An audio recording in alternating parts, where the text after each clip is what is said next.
Just minutes. They are going to do sort of the similar format where they're going to swap songs, and then they've got just getting started? and we're just getting started, folks. And then they're going to do two like together kind of things, and that's super nice. So let's give it up for Tom Prasad Rao and Kate B. And Bleach. Oh yeah, and don't forget to put some tips in the tip jar. As you remember, Kate Penbleeds actually pushed her car to the parking space because you ran out of gas. So let's make sure that they get home tonight. All right, folks, one more time for these duets.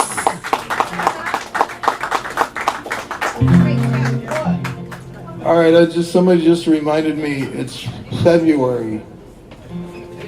And if you have been not drinking all January, it's February. Just wanted to remind you. So I have the song for you. It's a sing-along.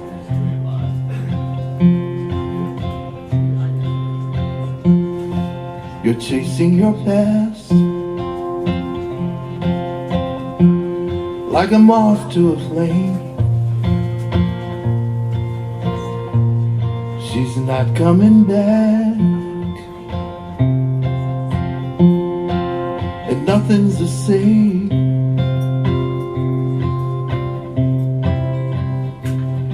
She dreamed herself right out your door, and that's what the whiskey's for. Here's your part. That's what the whiskey's for. That's what the whiskey's for. When you don't want to know anymore. When you don't want to know anymore. That's what the whiskey's for. Love's such a cruel invention, and you played the fool. His last shot at redemption.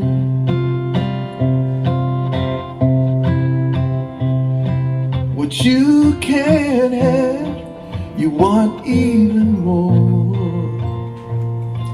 and that's what the whiskey's for. That's what the whiskey's for. That's what the whiskey's for. When you don't want to know anymore. That's what the whiskey's for. So the whole world has tipped off its center. There goes the girl, return to sender. And when you're the same old slob that you were before, well, that's what the whiskey's for. Last time. That's what the whiskey's for. That's what the whiskey's for. When you don't want to know anymore. That's what the whiskey's for.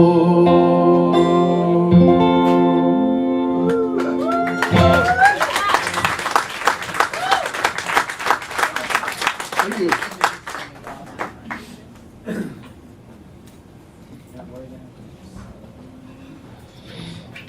Okay. Gotta follow Tom, man. I know. The fact that I didn't think of that till I said it. well, yeah, this time again. I had just shook it and then I'm like, wait, no. Okay, I'm gonna do. So I've always said respite, and then recently someone said respite, and I was like, oh, okay, and then I was like, they're wrong. Okay. And then, but then someone said that again today, and I was like, dude, like, it's not the end of the world if you don't have a song called it. So, whatever, however you would say it to yourself, that's what this song is.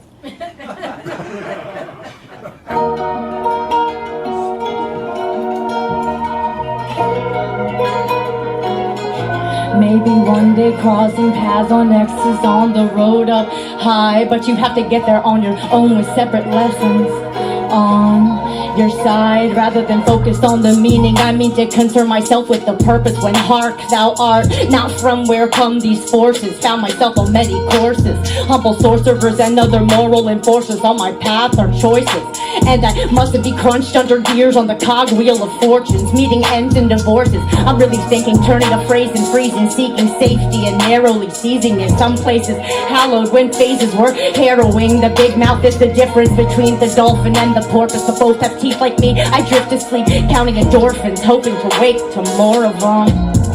Memories haunt years from a long Texas pier, seen Selena and Corpus, and we're talking statues, not corpses. I'm sorry, I'm feeling morbid, because these months I've been so unsure of things. Then of course here comes the queen, saving me again, just when in despair I beg, why could this still be happening? Again, she's been my respite from constant waving in, countless folks like getting drilled on the Virginia V steamboat, not rowing along alone, hoping to free this goes out of my throat. Wow, tingly shoe water clapping, fuck the patriarchy, I'm riding liquid metaphors into the sunset. Only regret is the late art of forgiveness, yet if senses got relentless, that I'm redenting, getting dented while I'm chewing on resentment. I'm between nervous and terrified, but I don't mind your beeswax honey, so please don't probe my hives. Only in the daughter of the son of Joseph do I so confide, with a little tremor and damp eyes, spilling baggage from the last guises and cringing through discussion touching on finances. It won't be like this in due time.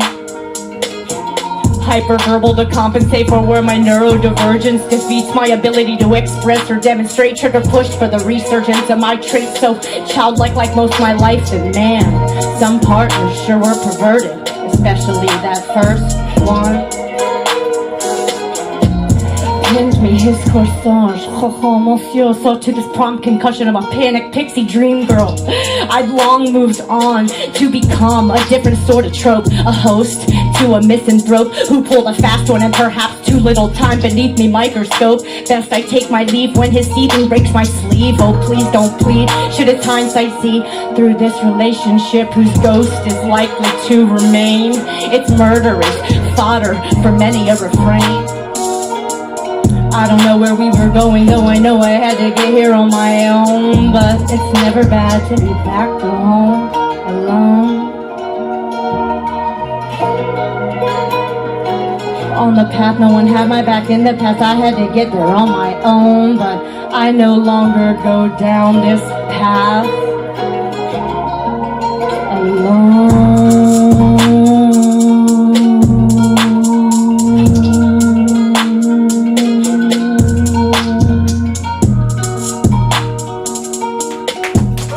Thank you.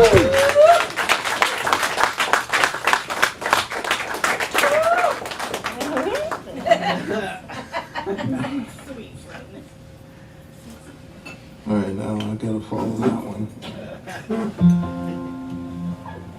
This is good for you guys. It is.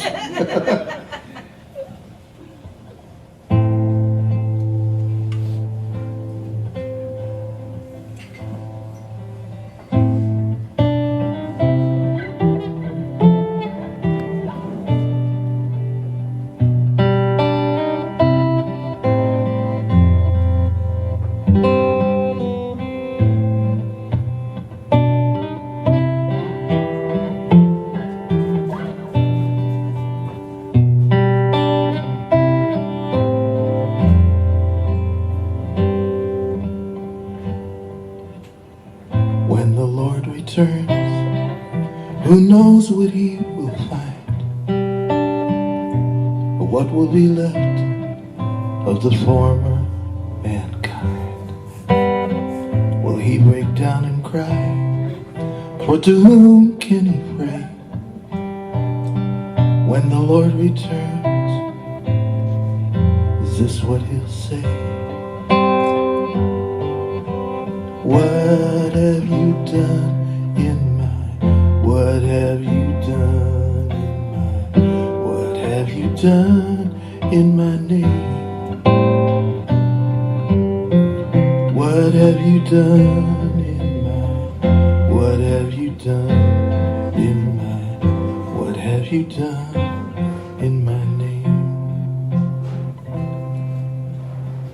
When the Lord returns, you'll be asked to speak, for you trample on the helpless when blessed are the meek. Oh, how you guard your treasure with a loaded gun, but you bury your children when there's nowhere left to run.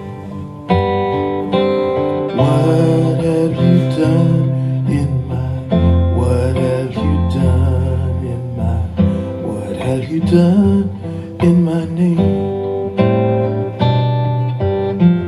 What have you done in my, what have you done in my, what have you done in my name?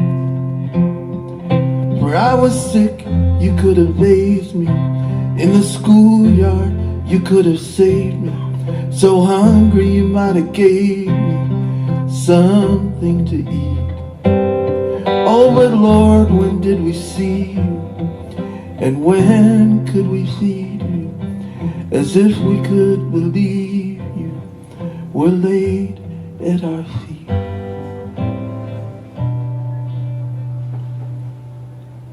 When the Lord returns, you know where he's coming first. What the book says, chapter and verse, in the words of the prophets. Rest assured this much is true. When the Lord returns, he's coming for you. What have you done in my, what have you done in my, what have you done in my name? What have you done in my, what have you done in my, what have you done in my name? What have you done in my name?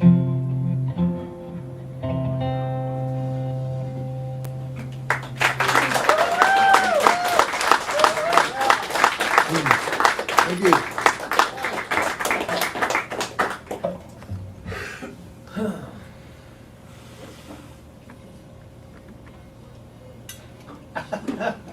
That one though? What, do you have the televangelist? Oh, I was, since I was gonna add on, well, I don't know any by heart because all those are in the, do you want me to do, That's cool. Go with all right, do you want me to do the Jesse Duplantis one about the trip to heaven? I haven't done that in a The while. one that's That's a good one. the streetcar. The The cable car to heaven? yeah. Okay. I feel you need to do the intro. Like, explain it. Explain it. Oh, explain it? Yeah. Okay, so there's I have a little bit of a horrified fascination with televangelists, like the religious cons. This particular one, Jesse Duplantis gets his whole song to himself. He's still like practicing, but in 1988 he had had an experience that he shared, that he went to heaven in a cable car, and he's just this like disgusting earthly fool, and like, so it was a very like, Jesus is all like in diamonds and shit, and you know how Jesus did. So anyway, this, oh my God, what if I don't have it? I think I do. You have Do I? it. You do. Oh, you guys. You have it. So that's a story about a song I don't have. No, I'm teasing. No, I found it. No, you guys, I was totally kidding. I'm stalling. Okay, so yeah, no, it sounds like I'm making things up, but this is actually really based on, I kind of point out with logic some craziness going on in here, but anyway.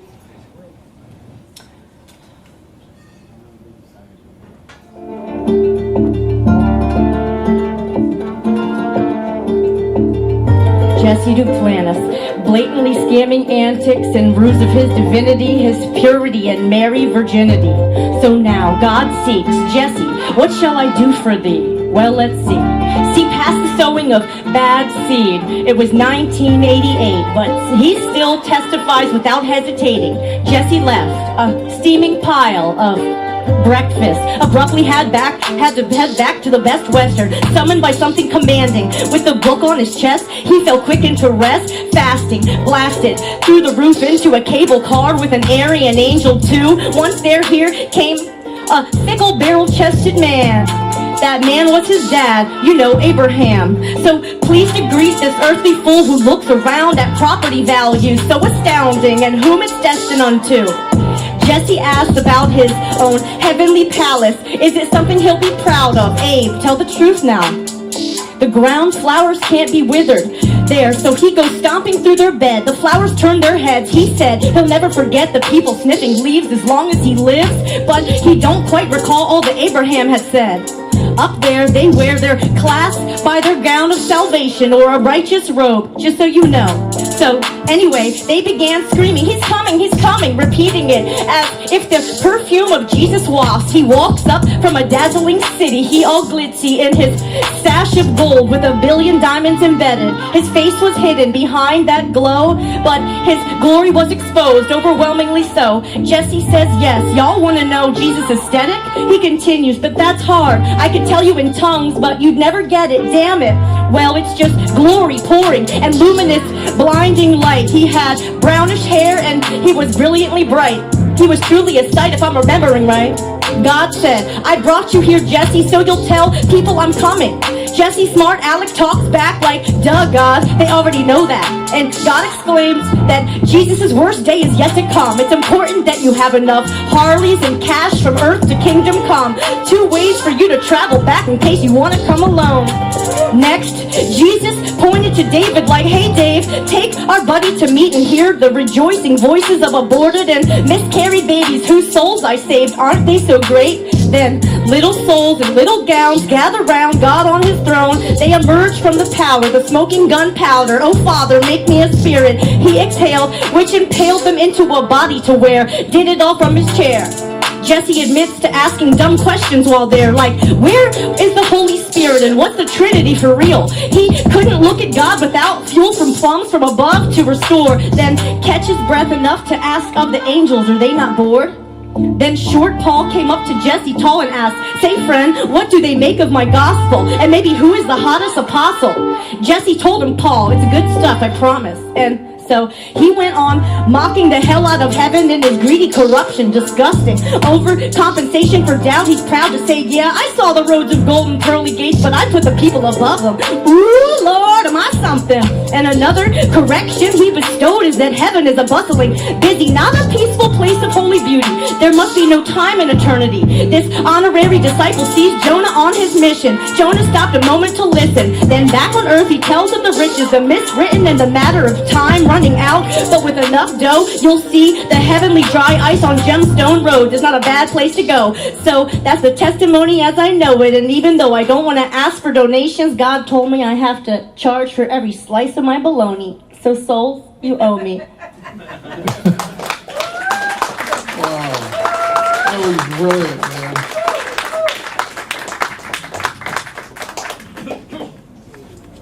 So we do one last one together before we do open it up for questions. Oh, How many do you have to I do? mean, this will be the last song of the night. I still have like 2 or 3 more that I could do, and also we have 2 to do Don't make it together. the last It's song of the almost eight. night. It's almost eight. So let's just Yeah. do like a together song. Okay. And then do like, yeah. And then what? And Do then the that's it. QA.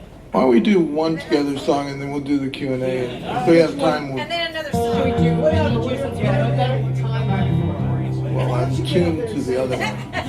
You are? Is it all right to do that one? Tonight's the night. Yeah. So you guys gonna do your together song? Okay. All right. Actually, I can tune real quick to the other one, so.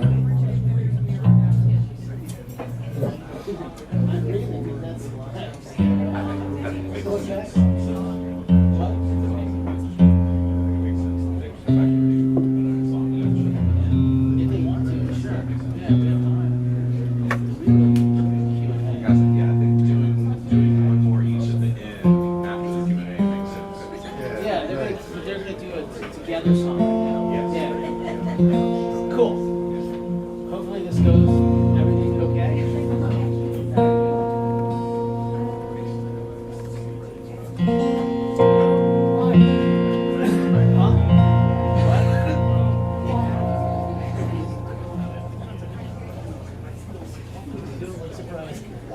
Oh no, I know. You guys are handling it. You're doing it. Okay, I was like, do I have a calm face? You're fine. I'm the one that's All right, this song is a true collaboration.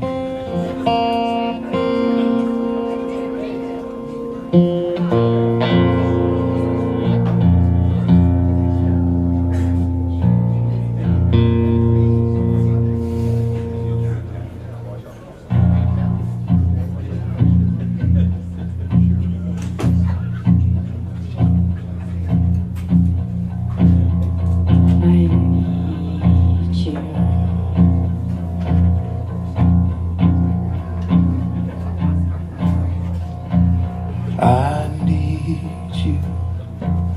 Now I know I need you I too. need you.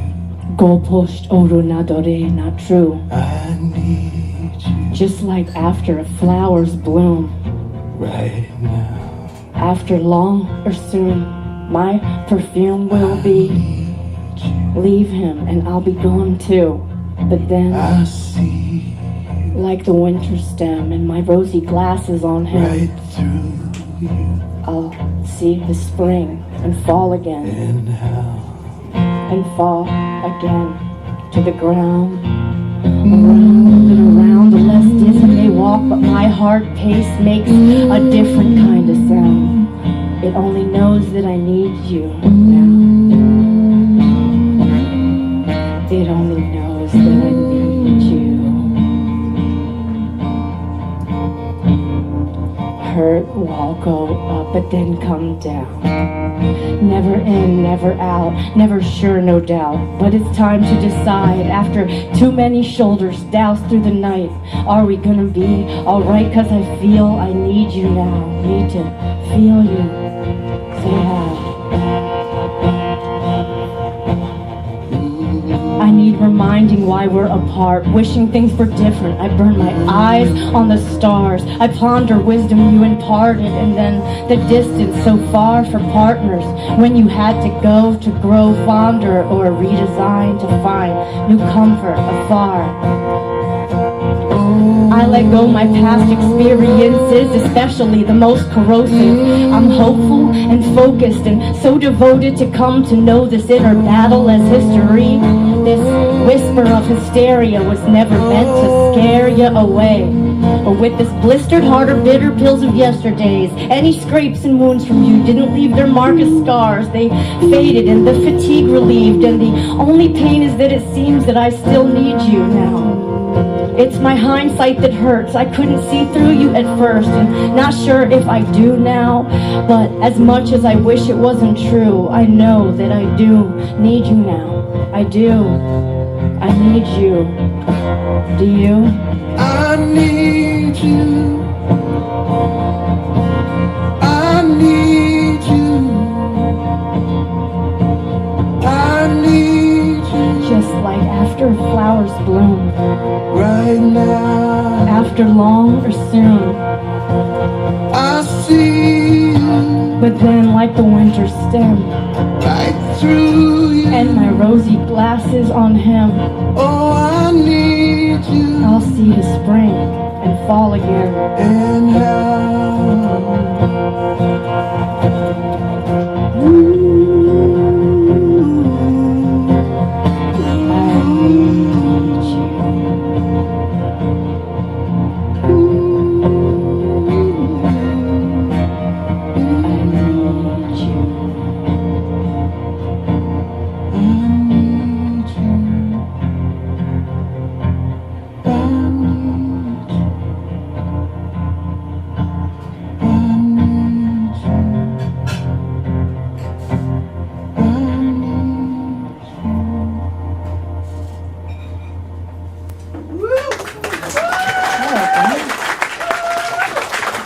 Hey, we wrote that with Mike McMullen, by the way. The three of us wrote it together.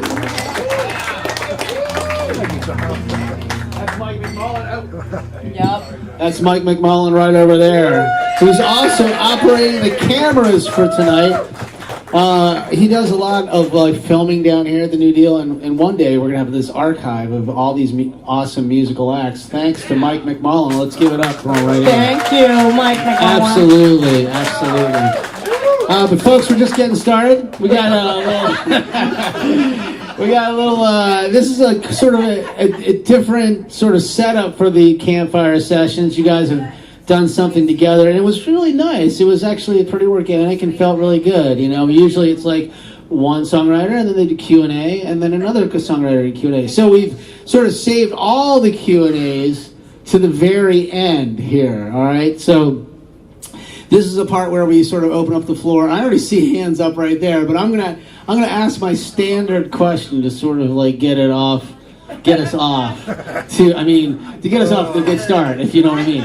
Well, you started off so good. So here's the question that I ask everybody on the Campfire sessions: what role do drugs and alcohol? What role do drugs all play in the creative process for you guys, individually and maybe even together? Because you guys wrote that last one. So, Tom, would you take us off?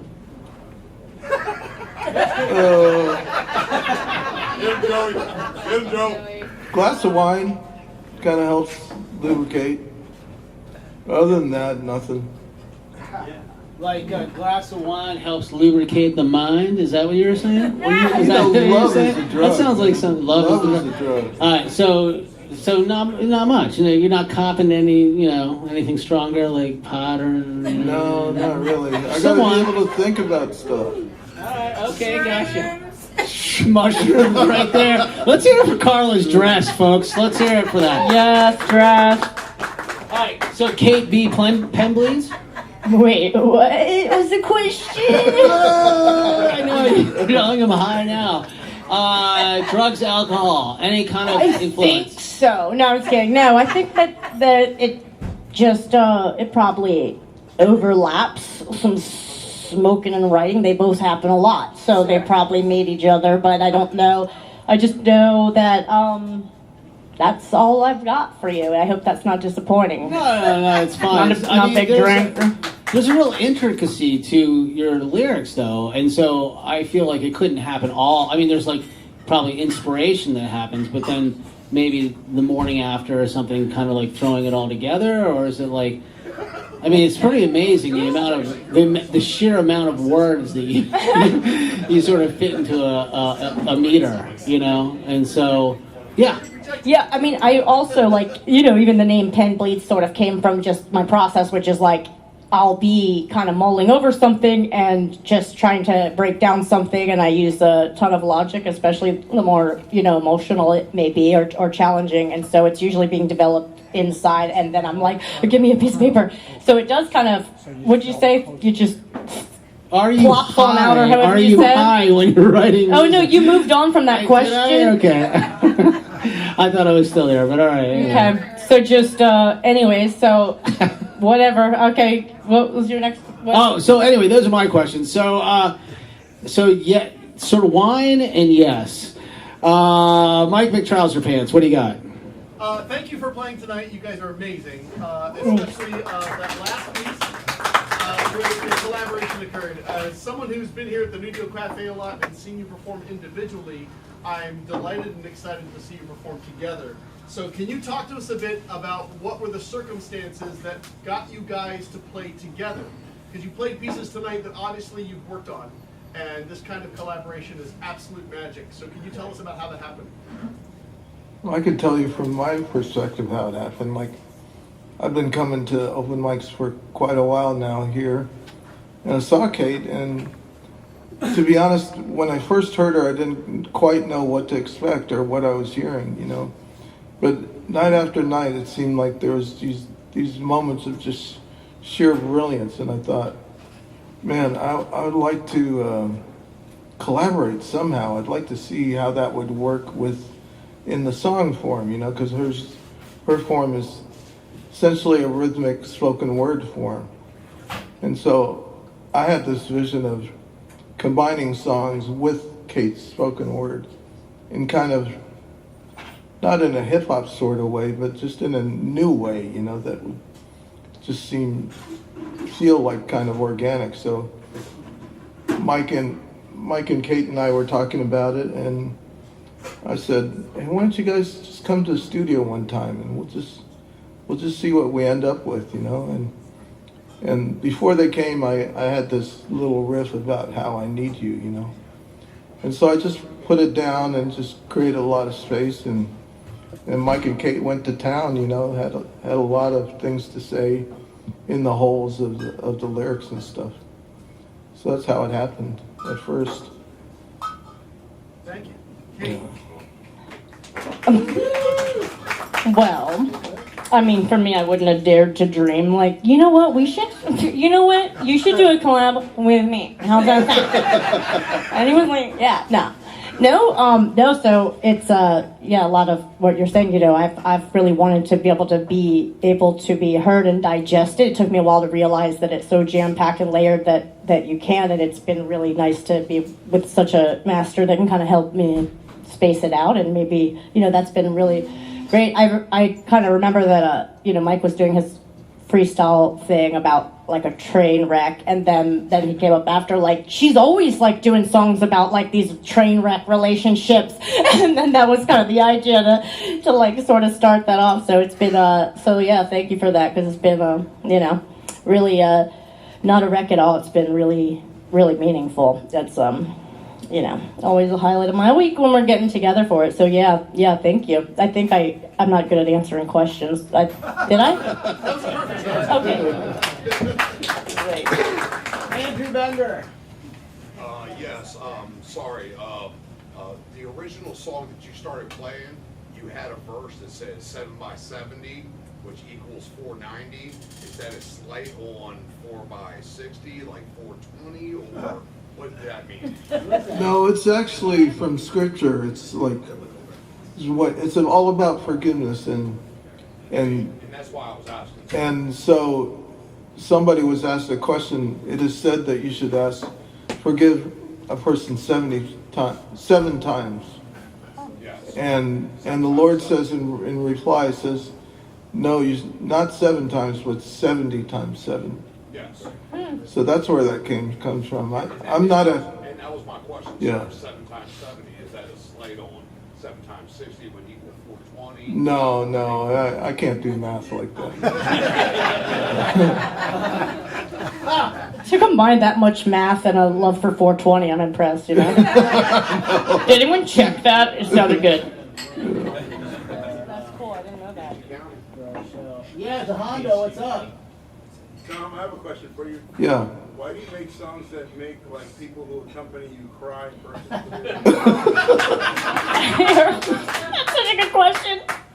Oh man, I consider that a triumph, man, especially to get you sometimes, man. I love you so much. DeHondo, he's amazing, man. always love and respect? Yeah, Mike, what's up? Sorry if I'm monopolizing already, but I have a question for Kate. A lot of your songs have change in rhythm and tempo that match the lyrics, and that pattern is not the same song to song. So clearly that's, it makes me reflect on people like Fife D and Rakim and other people who used rhythm as a poetic tool. So that's kind of the setup. The question is, when you write your lyrics, is the rhythm part of that writing process, or do your lyrics come out and then, how does that work? How does the rhythm figure into your writing of the lyrics? It's usually like, there are different things where, because I use so many layered meaning, I will like emphasize certain words so that you know what the primary meaning of that statement is. But generally I can put them to different beats and I don't exactly know what's happening. I'm just sort of riding whatever the beat is, and so it'll highlight different things. And if it ends up causing me to highlight a word that isn't necessary in the message, I shift it. But it happens pretty naturally. It's always the words first, and sometimes I'll play around with a few different beats, but yeah, I don't even I don't even know. And that was such an amazing question, but With an amazing answer. Yeah, she is. like no comment. But I love the question. I'm getting now. What tools do you use to make your music for your song?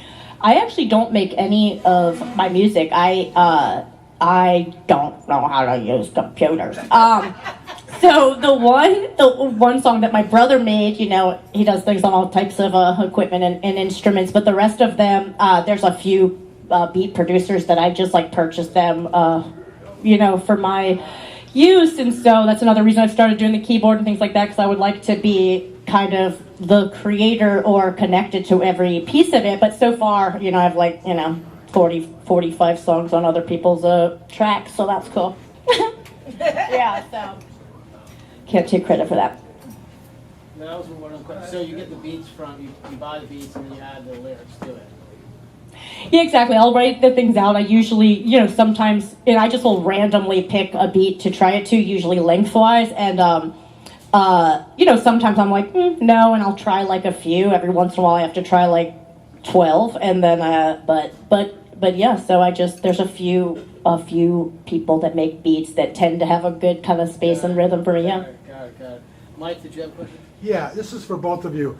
Like when you start a song, your seed, your inspiration, how do you start a song? What gets you going? I've known Tom long enough that if you watch the news, next week he's probably going to have a song about something on the news. But that aside, where do you start? Does a phrase come in your head and you build around that? Or how do you construct a song? And this is for both of you.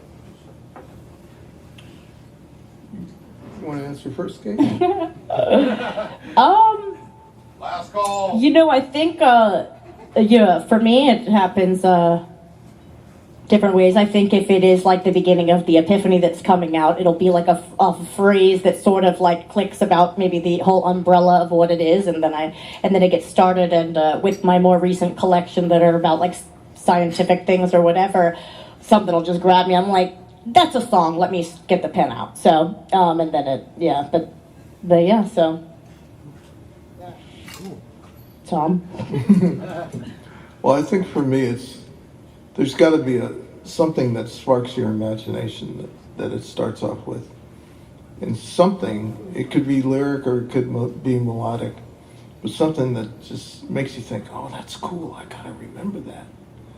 So I have a whole file on my phone of just lines that I write down, random lines that I might overhear or something I might hear on the TV or something that make me think, oh, I gotta work on that, or I gotta remember that. And the same with a little snippet of music or something. I have thousands of voice memos on my phone, just because I know myself well enough to know I'm never gonna remember it.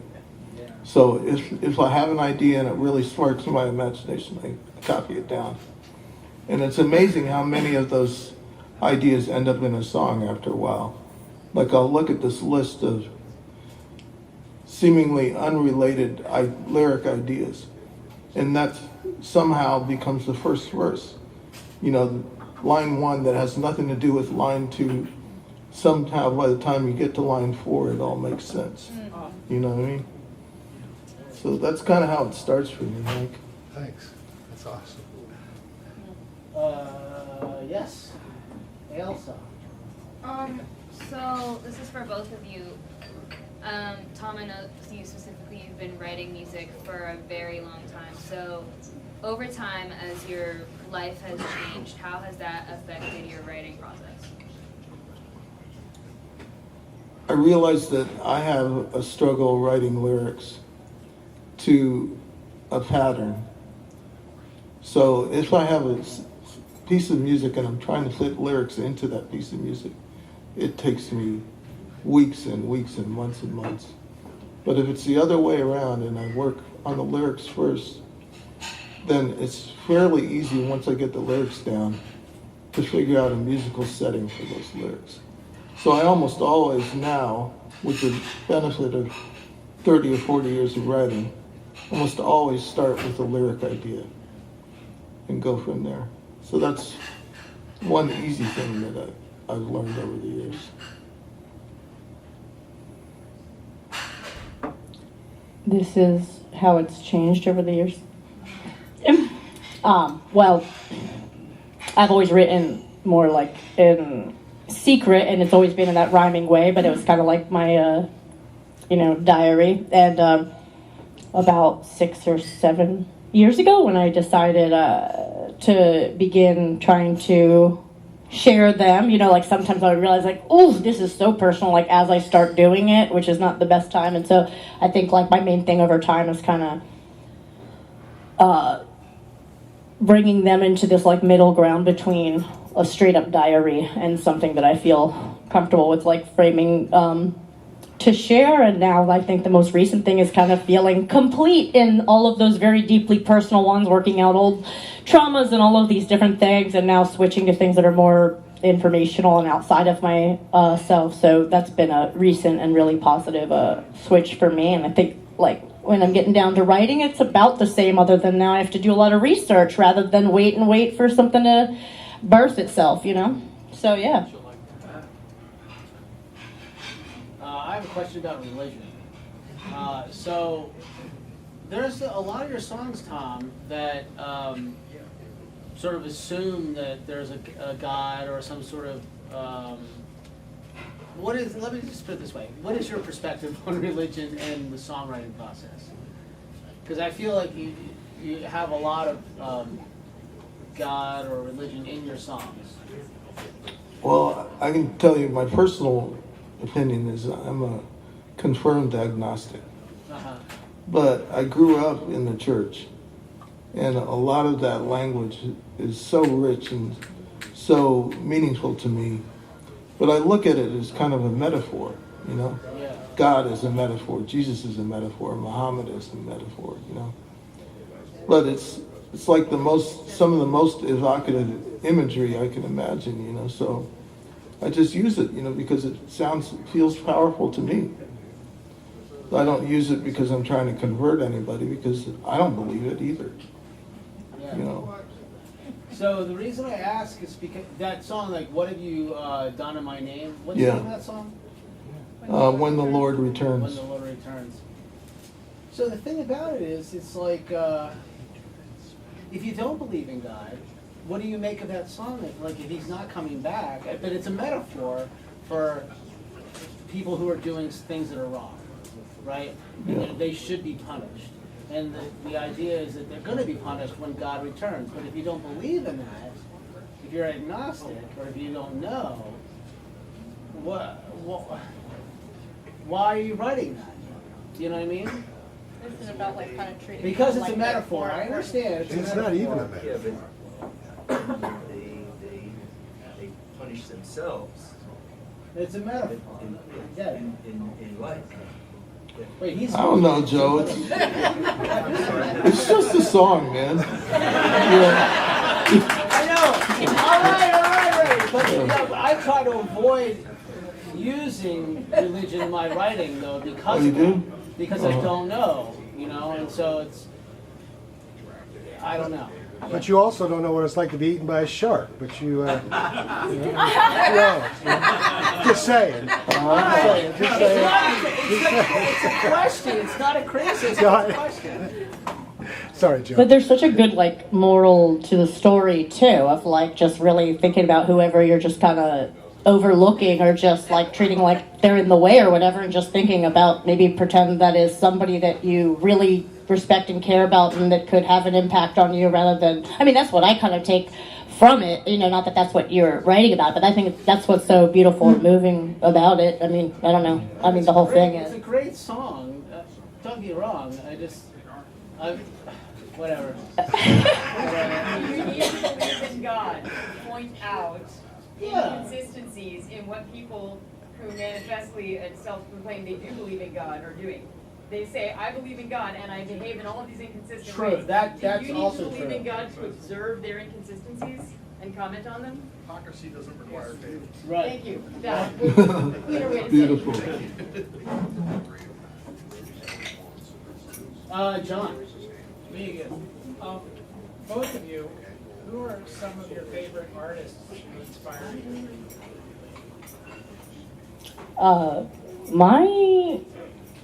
three most inspirational people. Ebby is my favorite singer. He sings in Persian Farsi, but if there's someone I'll listen to that makes me want to write, it is listening to him. And Leonard Cohen, and I really love the writing of Connor Oberst from Bright Eyes. So those and my brother's such an inspiration. Can't do what he does, but definitely makes me want to write and do things. So yeah. Well, when I was coming up and starting to play guitar and writing songs, I became a fan of this Canadian folk singer named Bruce Coburn. So some of you may know who he is, but he just kind of did everything for me, and I loved his guitar playing, I loved his writing, I loved his passion. He was a believer like me and then ended up not a believer, and I loved that kind of crossroads that he was at. And that kind of, more than anything, made me want to write because, you know, I don't claim like I have any of the answers. It's just like, I don't believe what I want to believe, you know? And that's where a lot of my songs come from. So, Bruce Coburn for me. Lindsay. This is, I think, mostly a question for Tom, because Kate, you talked about finding beats that sort of fit where your words are, but you both kind of strike me as lyrics-driven people, and I'm always impressed by your word sense, Tom, because I write music and I don't write lyrics. And I'm wondering whether when you're composing your instrumental parts, are you thinking about like melodic gesture and chord progressions, or are you thinking about kind of a texture that kind of fits in the space of the words that you're creating? Or does it depend on the song? Well, I can tell you, like, using DeHondo's example, it's like, the closer it brings me to tears, however it does it, the more I feel like I'm getting in the right direction. So it's just gotta move me emotionally. It's just gotta make my butt move or make my eyes start to leak or something, you know? And I don't really have a set way of doing that. It's just gotta make me swoon, you know? And that's hard to find Sort of sometimes. intuit it and don't Yes. kind of go where. Okay. Yes. Go ahead, Mike. Go ahead. I got a question for Tom. Yeah. So we've seen you play a lot of instruments in all your time coming to the New Deal, and thank you for coming to the New Deal as often as you do to all our various open mics. And both of you actually, because you're wonderful. So seeing you play a lot of instruments, and then you talked earlier about you write lyrics primarily and they get the music to fit. Is there a primary instrument you use to create that music to fit your lyrics? And if so, what is it? I mean, I guess I reach for the guitar more than anything because it's more accessible. But I try and have my violin close or the piano plugged in and ready, you know. But I've had serious physical challenges since my cancer 4 years ago, and I have this. I mean, I'm sure all of you in this room have seen this tremor in my left hand, and I can play like 10% of what I used to be able to play. So that's made me alter the way that I play and the choices that I make. So my songs have become a lot simpler harmonically and rhythmically. And I feel like I've had to develop that other side of my writing, you know, be more lyrically dependent because I'm not able to play. If I can add just this one thing, I teach songwriting a lot. And one thing I know about my students is the better they play an instrument, the worse they are at songwriting. It is true because they substitute their prowess on an instrument for the ability to write or the capacity to want to learn. I only do that because I'm a horrible guitar player. We need one thing. Thank you. Any other questions? I do have another one. So, Tom, you've been writing a long time. Do you feel like there's and we talked about having choruses, and I'm horrible at writing choruses. You're great at it. Is there like a formula that you could help us out with? It's just like, You have to sign up for his workshop. I'll tell you this. I'll tell you one of my favorite stories ever. all right, let's hear it. And this speaks to what your question is. The story is Lionel Richie is walking into the halls of Motown. Richie is 3 times a lady guy and brick house guy. Commodores, right? Dancing on the ceiling. Yeah, that's right. Woo! Hello? So he's walking into the studio and he sees Barry Gordy. He says, "Hey Barry, got this great new song. I can't wait till I can play it for you." And Barry says, "Well, just sing it to me. Just sing it to me right here." And Lionel Richie says to Barry Gordy, "Well, I can't. I don't have my piano." And Barry Gordy says to Lionel Richie, "Well, then it's not a great song, is it?" Yeah. So it's got to stand. It's got to be able to stand on its own. Yeah. You know, just the melody and the lyric and the rhythm that you create with your voice. It's got to be able to stand on its own. But no insight to any kind of formula or anything. Sign up for the workshop. No. This is the sing in the shower theory. So, actually, that really is a good tie-in with what the Campfire Sessions is all about. And I mentioned it earlier. So it's like no, sort of like pedals or gizmos or gadgets. It's all about the song. It's all about the lyrics. And that's basically it. Where you can just sing it and entertain people with the lyrics and the song itself. Right. I mean, that's what's so captivating about what Kate does. It's like, it's just mesmerizing to see all these words go across your forehead. So many words. And you can't grab a hold of them until a little later. But then you realize the brilliance of how she That's exactly what I said in a recent Facebook post. I was like, there's so many words that go by, but then, and you're just a marvel at the sort of the intricacy of the lyrics and the rhymes and stuff, and then later you go like, whoa, listen to what she's saying. Yeah.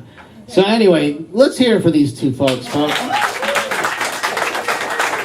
I think, you got a standing O over here, or are you just like putting yourself up?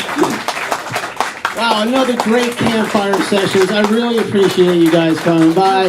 Don't forget to put something in the tip jars for these guys. Once again, Kate had to push her car into the parking space just to get here, right? The final few feet. So she's going to need some gas. Pretty old jalopy. Oh, and Tom, I don't know what kind of work he might need on his old jalopy, but yeah. Anyway, put some money in the tip jars. What? Oh, do you guys have like a final song that you want? Hey, do you guys want to hear it? One final song, two of them together? I love this format. Let's hear it for Tom Prasada Rao and Kate B.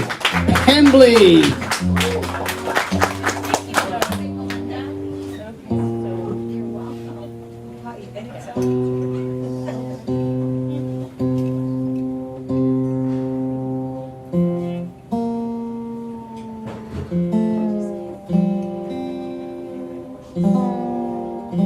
This song that we're going to do is actually, we put 2 songs together that both had the same prayer kind of principles in them, and we just kind of put it together, and it just, I think, kind of clicked, and this is it. Om Mane Padme Hum. Or what is your song called that we put with it? It's called When Angels Sing. Okay, cool.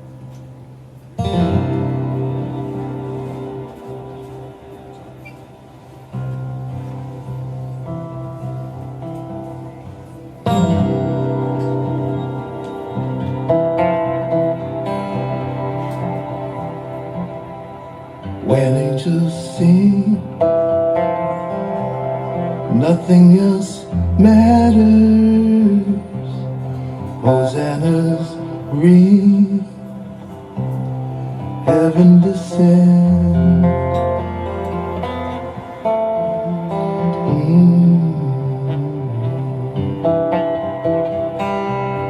Om Mane Padme Hum. I ask for mercy and thy will to be done. Order is coming with the rising sun, and increased freedom. Even when it hurts, it's fun. Only when I'm hunting does my point seem to run. Right now, outcome, attachments, I truly have none. I'm shaken where past has stirred me, but now just barely. I'm pretty sturdy and I have a more familiar voice. Lovers arise, dreamers awaken. Open your eyes, the day begins.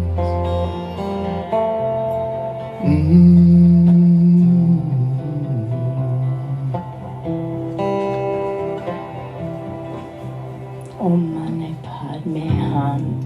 Turn my viewpoints upside down. I am ready now to know how it's done. I'm sitting down and no words are treading on my tongue. My values in my mind are two of a kind. I let go of what I knew when I knew where I was coming from in past times, but that's all done.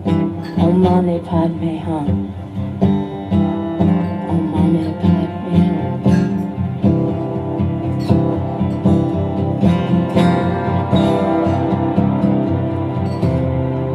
It's worth remembering every time the angels sing, dreaming of the day once upon a shooting star, little visions from afar serve to light the way. And all is forgiven.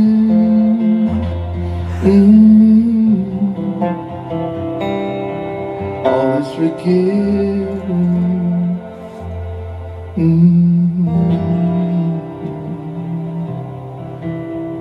Releasing any previous wishes festering, not me manifesting them. Bless me, help me fulfill these lessons, please.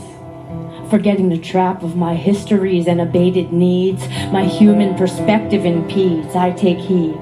I surrender it, please. Om Mani Padme Hum. I'm free. Om Namah Shivaya. Om Mani Padme Hum. Om Namah Shivaya. Om Mani Padme Hum.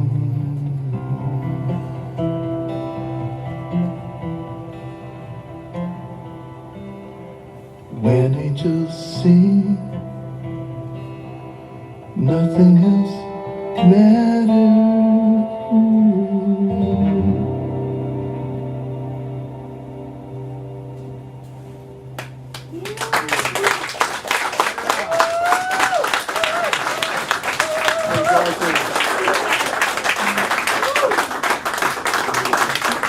Thank you guys, thank you so much. I gotta say, I think this is the first standing O that we've had at the Campfire session, so that's pretty cool. That is pretty cool. Are you getting that, Mike? Yeah. All right, okay. Anyway, we'll be back next first Wednesday of March. And we may, March 1st, that's correct. And we may already have one of our first performers who's here tonight. Rick Jerem, folks, right here with the red sweatshirt on. Right? So, yes, absolutely. So, stick around the New Deal Cafe until then. Just stay around. Just stick around. Anyway, one more time for these two. Also, let's hear from Matt Severson right here doing the sound. And also, we got Stephanie in the back, the bartender. Oh, wait, what's that, Carly? You want to say something? Remember to tip those awesome performers. Yes. Yeah. Don't forget to put tips in the tip jars. I think I've made that clear. If we don't, okay, Kate's not getting home. She just doesn't have any gas in her car. Anyways, we'll see you next March. In March, March 1st. Good show, Joe. I thought it was pretty good. You're really